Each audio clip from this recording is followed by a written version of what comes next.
Terkait dengan BTS, ini bukan soal korupsi, kita itu masa pastikan dia korupsi. Ditetapkannya Saudara Joni Plate sebagai tersangka itulah merupakan bahagian dari proses hukum yang harus dilalui. Ketika proyek itu dijalankan, selesai atau tidak selesai, malah justru koneksinya nggak sampai. Betul. Koneksinya malah Itu ditemukan. Itu fakta yang ditemukan di lapangan. Permintaan warga supaya dibongkar karena membuat warga tidak nyaman. Apakah betul Kejaksaan Agung mengendus bancakan 8,032 triliun kasus BTS 4G yang melibatkan Joni G. Plate juga masuk ke Partai Nasdem?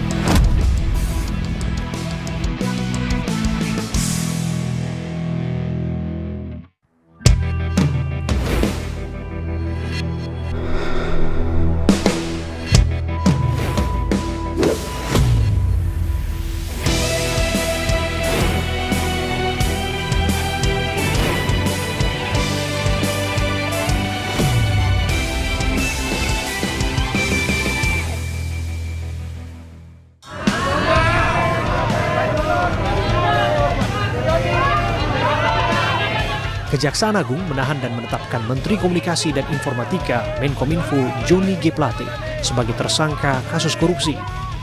Joni dituding terlibat dalam proyek pembangunan dan penyediaan infrastruktur BTS 4G bakti Kemenkominfo tahun 2020-2022. Menurut perhitungan Badan Pengawasan Keuangan dan Pembangunan (BPKP), dalam hal ini Joni dianggap merugikan keuangan negara senilai 8,032 triliun rupiah yang terdiri dari 3 hal, yakni biaya kegiatan penyusunan kajian pendukung, markup harga, dan pembayaran BTS yang belum terbangun. Setelah kami evaluasi, kami simpulkan telah terdapat cukup bukti bahwa yang bersangkutan diduga terlibat di dalam peristiwa tindak pidana korupsi proyek pembangunan infrastruktur BTS 4G paket 1, 2, 3, 4, dan 5. Tentunya selaku pengguna anggaran dan selaku menteri. Atas hasil pemeriksaan tersebut, sehingga tim penyidik pada hari ini telah meningkatkan status yang bersangkutan setelah dari saksi menjadi tersangka.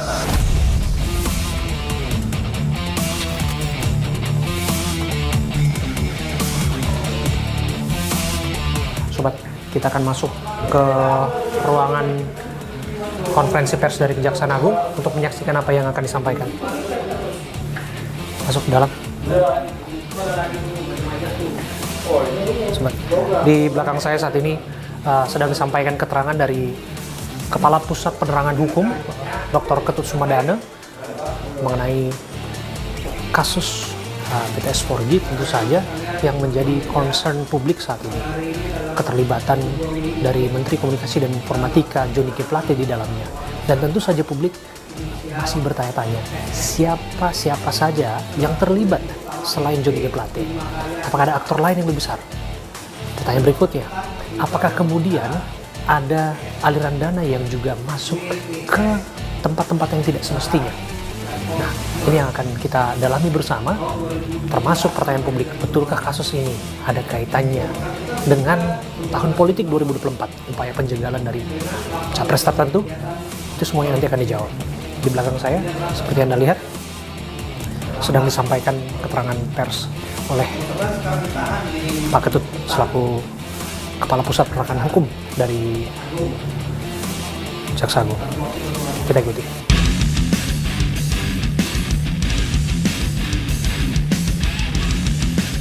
Selain Joni, Kejagung sebelumnya telah menetapkan tersangka lainnya, yakni Anang Ahmad Latif, Direktur Utama Bakti Kominfo, Galumbang Menak Simanjuntak, Direktur Utama PT Morat Telematika Indonesia, Yohan Suryanto, Tenaga Ahli Human Development Universitas Indonesia, Mukti Ali, Account Director PT Huawei Tech Investment, Irwan Hermawan, Komisaris PT Solitek Media Sinergi. Belakangan, Kejaksaan Agung juga menetapkan satu tersangka lain, yakni WP, sebagai orang kepercayaan Irwan Hermawan, Komisaris PT Solitek Media Sinergi.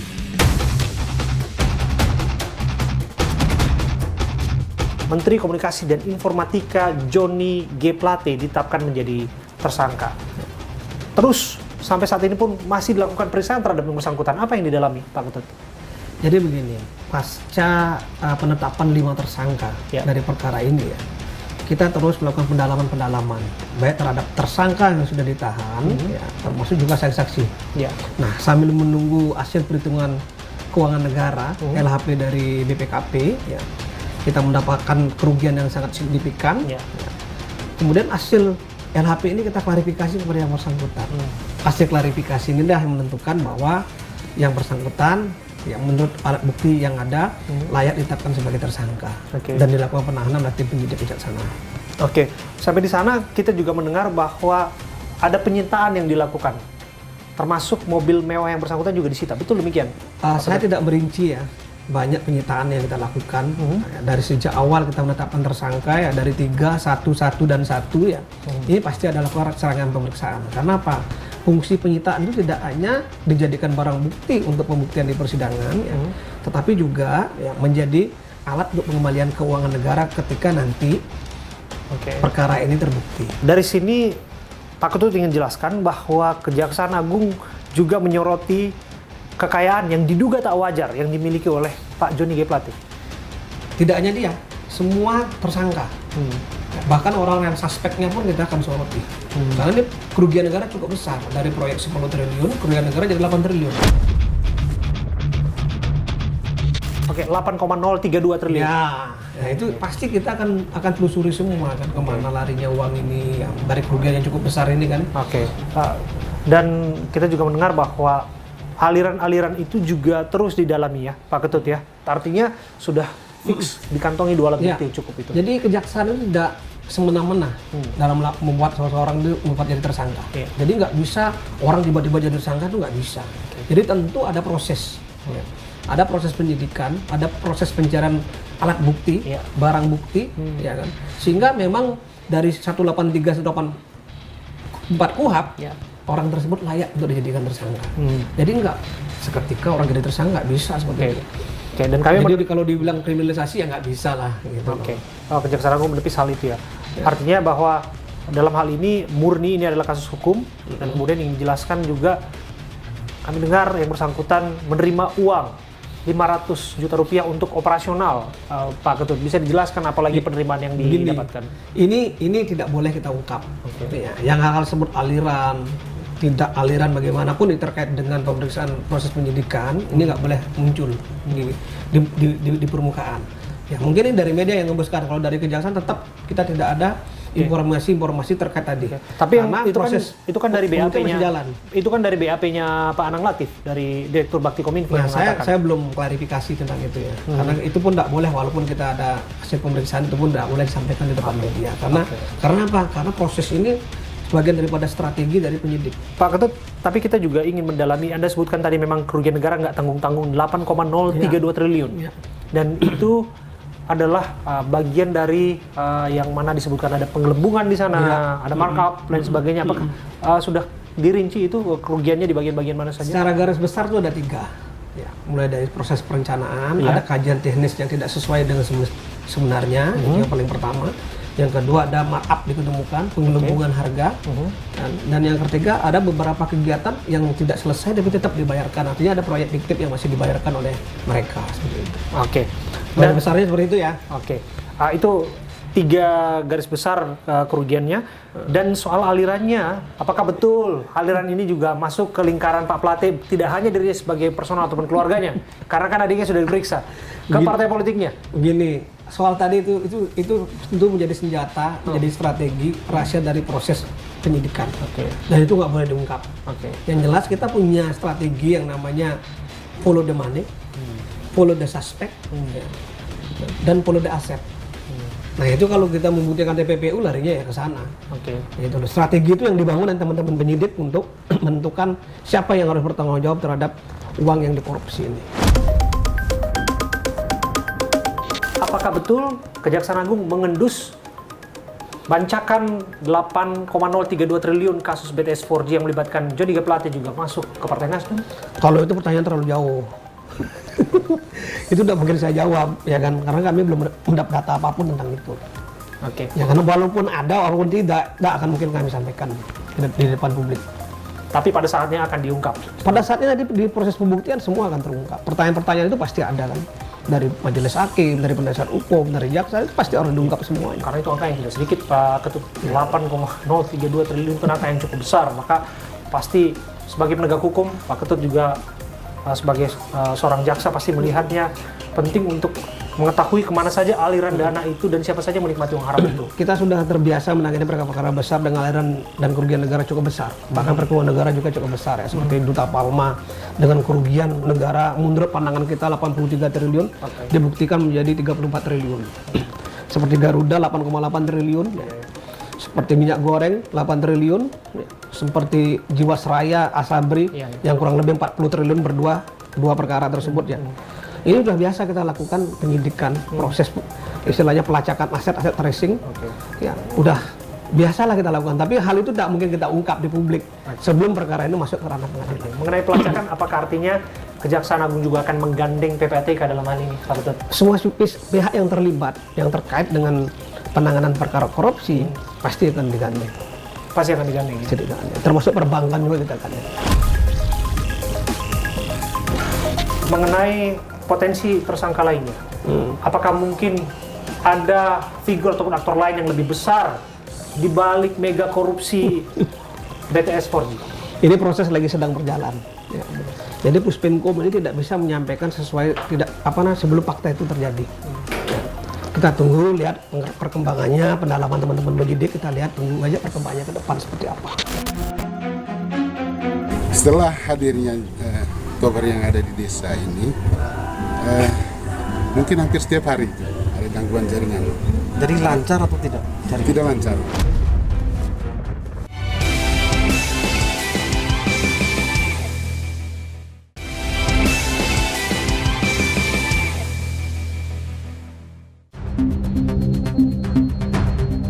Proyek pembangunan menara infrastruktur base transceiver station Badan Aksesibilitas Telekomunikasi dan Informatika Baktikominfo bertujuan memfasilitasi tersedianya akses sinyal 4G dan akses internet ke seluruh pelosok Nusantara di wilayah 3T, terluar, tertinggal, dan terdepan. Pembangunan BTS 4G dilakukan secara bertahap di berbagai wilayah tanah air. Paket pertama dimulai dari Kalimantan dan Nusa Tenggara. Paket kedua dilanjutkan di Sumatera, Maluku, dan Sulawesi. Paket ketiga di Papua dan Papua Barat. Paket keempat dan paket 5 di Papua. Sungguh disayangkan, niat mulia membangun koneksivitas Nusantara berujung petaka. Bukannya membantu warga, proyek BTS 4G malahan menyebabkan masyarakat daerah terpencil semakin menderita. Seperti yang dialami masyarakat desa Natakoli, Kecamatan Mabitara, Kabupaten Sika, Nusa Tenggara Timur. Meski menara BTS berdiri kokoh, namun nyatanya tidak berfungsi. Internet di desa malah semakin sulit diakses. Warga desa yang ingin mendapatkan sinyal internet, mereka harus menempuh perjalanan 2 km untuk bisa menangkap sinyal internet dari menara Telkomsel desa tetangga. Keberadaan tower BTS kini dipenuhi semak belukar karena tidak lagi dirawat dan sebagian bangunan pun mulai rusak. Setelah sampai pemasangan semua, setelah mereka datang pasang satelit apa semua dengan dia punya itunya bisa digunakan, tapi jaringannya itu susah, kadang bagus kadang tidak. Jadi kalau memang kadang kami punya di kompleks ini ada informasi penting, itu kami kalau memang di sininya kurang bagus kami harus lari ke aset desa punya wifi di bawah. Kalau memang di bawah juga lampunya mati, kami harus larinya ke Habibola baru kami bisa dapat informasi. Berapa jauh itu? Sekitar 2 kilo. Di kota Sika, tim AB Plus menemukan BTS 4G yang dibangun dekat kompleks sekolah. Sayangnya menara tersebut juga tidak berfungsi sama sekali. Karena khawatir ada bahaya, warga setempat akhirnya meminta menara yang sudah dibangun untuk dibongkar. Sejak awal memang perencanaan didampingi oleh petugas dari Infocom untuk menentukan topnya, titik untuk dibangun menara ini. Tapi dalam perjalanan pembangunan menara ini dibongkar. Begitu. Alasan dibongkar, Pak Lurah? Alasan dibongkar karena ada permintaan warga supaya dibongkar karena membuat warga tidak nyaman. Karena daerah kita ini kan daerah dengan rawan gempa. Karena ketinggiannya sangat luar biasa dan jarak dengan rumah orang 1,5 meter, Pak.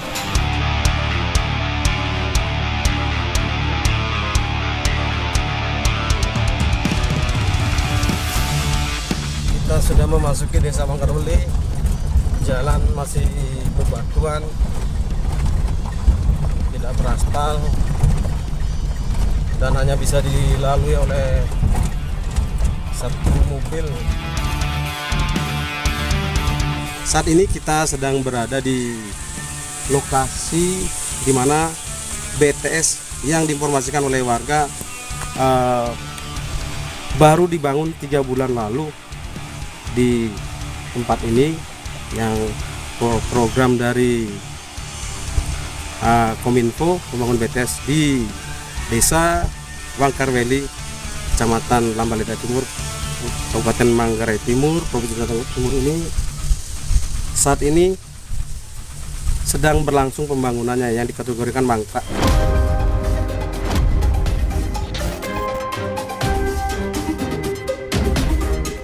Dimulai dari kapan, Pak Kades? Ini sebenarnya proyek sudah mulai sejak tahun 2021, dan tangan 2021 mulainya, namun pelaksananya baru bulan Februari 2023 baru berjalan lancar. Sedangkan tahun-tahun sebelumnya itu rupanya mangkrak karena material sebelumnya itu diangkut kembali oleh kereta CPM 1.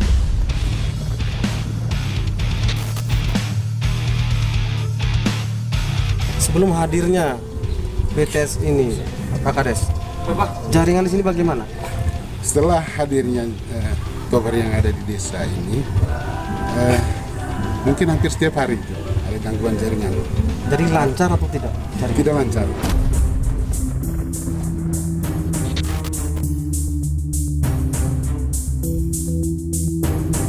Bisa dijelasin dengan proses mengajar sana? Ketika ujian itu bagaimana?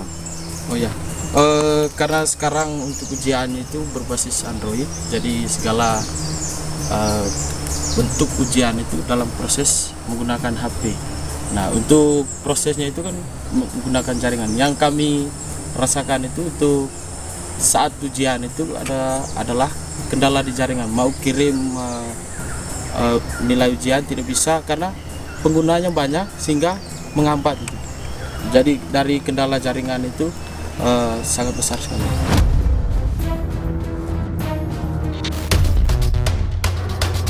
Temuan tim kami di lapangan selaras dengan temuan Indonesian Corruption Watch (ICW). Kepada saya, peneliti ICW Tibiko Zabar menceritakan daftar panjang keluhan dan keresahan masyarakat akibat carut-marut proyek BTS 4G Kemenkominfo.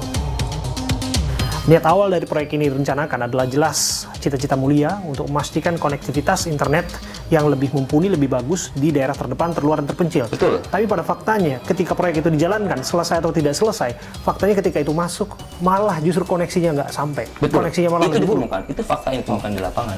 Dan yang juga perlu dicatat adalah proyek ini kan bertujuan memberikan dukungan infrastruktur bagi transformasi digital. Betul. Jaringan komunikasi, jaringan internet. Tapi yang terjadi malah sebaliknya. Ini ada narasi, nanti teman-teman bisa lihat juga di laporan KJI bahwa ketika belum masuk tower BTS, sinyal mereka relatif lebih baik gitu. Tapi kemudian ketika masuk, sinyal mereka menjadi sulit. Bahkan ada yang juga melihat tower-tower kemudian bangunan yang tidak selesai. Ya. Nah, satu lagi Mas, ternyata ada cerita juga ini warga yang belum dibayar rumahnya, sewanya. Jadi rumah itu digunakan untuk mungkin tempat tinggal pembangunan, tapi kemudian itu belum dibayarkan oleh kontraktor. Mau kemana? Nah, ini kemudian banyak sekali saya kira masalahnya. Berhitung keuntungan yang akan dapatkan masyarakat dan kemudian berhitung kerugian yang saat ini sedang dialami oleh negara, haruskah proyek ini memang lanjut terus atau seperti apa? sebelum bicara kita melanjutkan apa tidak proyek ini, dilihat dulu gitu ya, mana yang kemarin dinilai bermasalah dalam pelaksanaan proyek, jangan melanjutkan apa yang sudah bermasalah. Artinya itu kan. Nah, artinya itu yang perlu lihat. Kalau ternyata misalnya kan gini, di temuan awal itu ada penyedia yang tidak sesuai dengan kualifikasi keahlian seperti itu. Nah, masa iya mau dilanjutkan ke orang yang seperti itu satu. Lalu yang kedua, misalnya ada juga misalnya lokasi-lokasi yang ternyata itu sudah ada jaringan towernya. Justru memutus koneksi di sana. Betul. Nah, itu kan benar juga harus dicek juga gitu. Karena apa? Karena kan temuan BPK-nya bahwa proyek ini dilaksanakan tanpa ada survei lapangan yang lebih lanjut, sehingga ada tower yang harus satu desa satu tower itu akhirnya ada yang jadi dua, ada yang akhirnya nggak. Nah, ini yang kemudian harus dipetakan terlebih dahulu gitu ya. Bagaimana sih kemudian masalah yang akhirnya terkonfirmasi dari kasus ini seperti itu. Nah, dari situ baru kemudian bisa diputuskan. Jangan kemudian ini sudah borok tapi kemudian justru dilanjutkan seperti itu. Yang penting di sini adalah bagaimana melakukan pemetaan awal, melihat di mana potensi masalah yang terjadi, lalu kemudian upaya perbaikan, termasuk juga perbaikan dalam konteks pengawasan BLU di semua BLU seperti itu. Dilaporkan sekitar 1.100 tower dari 4.200 yang ditargetkan.